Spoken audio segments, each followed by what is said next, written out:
Je m'appelle Flore Vasseur, j'ai 40 ans, je suis entrepreneur et écrivain et journaliste et j'habite en France, à Paris. Moi, j'ai été élevée comme une enfant des années 70 avec cette culture de la performance qui s'installait partout et j'ai été une bonne petite, donc j'ai bien travaillé à l'école, donc j'ai fait les bonnes écoles, donc j'ai été une bonne petite soldate du capitalisme. À 24 ans, j'ai voulu monter ma boîte à New York, ce que j'ai fait. C'était une start-up Internet. C'était la période où c'était très valorisé socialement de faire ce genre d'expérience. Et je les ai faites assez naturellement, en fait. C'était un peu une suite logique de tout ce que j'avais fait auparavant. Et je me suis rendu compte que cette expérience me rendait malheureuse. Enfin, j'étais pas très bien dans ce rôle-là, que quelque part, le contexte m'assignait. Et puis j'ai eu l'énorme chance de vivre des drames sans y laisser, en y laissant des plumes, mais sans y laisser trop de vie. J'ai vécu d'abord une situation d'entreprise difficile, et puis surtout, j'ai vécu le 11 septembre à New York. Et c'était un moment terrible de bascule pour moi, puisque le sentiment que j'ai ressenti et que depuis je n'ai de cesse de comprendre, a été un sentiment d'obscénité. Et pas nécessairement, bien sûr, d'assister à un acte de guerre comme ça, c'est quelque chose de terrible. Mais je n'ai pas arrêté depuis de me poser la question de savoir pourquoi on nous envoyait des bombes. Et ça structure ma vie, en fait. Et quelle est la contribution que j'avais pu avoir dans ce film-là. Et puis je me suis rendu compte que peut-être qu'on était obscène, peut-être qu'on mentait, peut-être que ce culte de la performance qui m'avait façonné moi-même, qui m'avait rendu cet entrepreneur à New York tellement caricatural dans son désir de réussir, dans son désir d'écraser les autres, etc. Peut-être que c'est quelque chose qu'on avait plaqué sur moi, mais qui n'était pas moi. Et qu'est-ce que c'était ? Et pourquoi c'était là ? Et pourquoi j'y avais souscrit ? Et il y a plus de 10 ans maintenant. Et en fait, tout ce que je fais depuis n'est qu'une tentative de réponse à ça.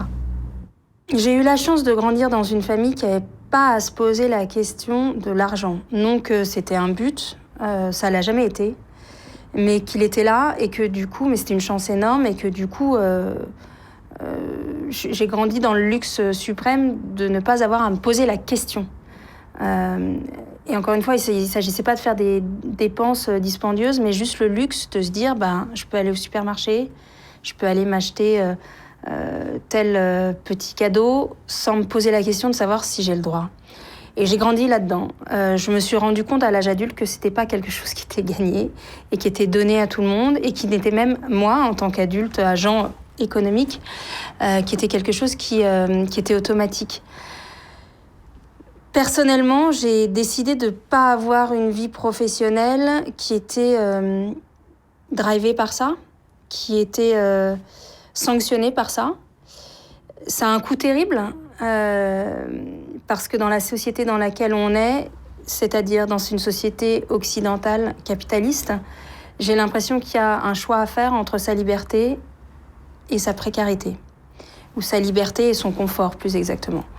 On peut être riche et être contraint, et on peut être libre et précaire. On peut aussi être non libre et précaire, et on peut être aussi non riche et contraint. Mais vous pouvez mettre ces quatre attributs comme vous voulez. Moi, j'ai décidé d'être libre et éventuellement précaire. L'argent, c'est une question que j'ai essayé de repousser loin de moi dans ma vie quotidienne, parce que c'est quelque chose que je sens comme quelque chose d'éminemment, bien sûr, source de corruption diverses et multiples, et notamment en termes de tout ce qui touche de près ou de loin les idées. Donc j'ai décidé de mettre ces considérations-là loin de moi.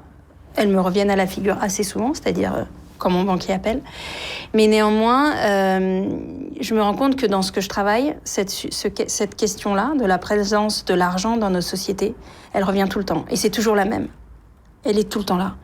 Et effectivement, peut-être qu'à force d'avoir mis ça à distance, ça nous revient vraiment à la figure.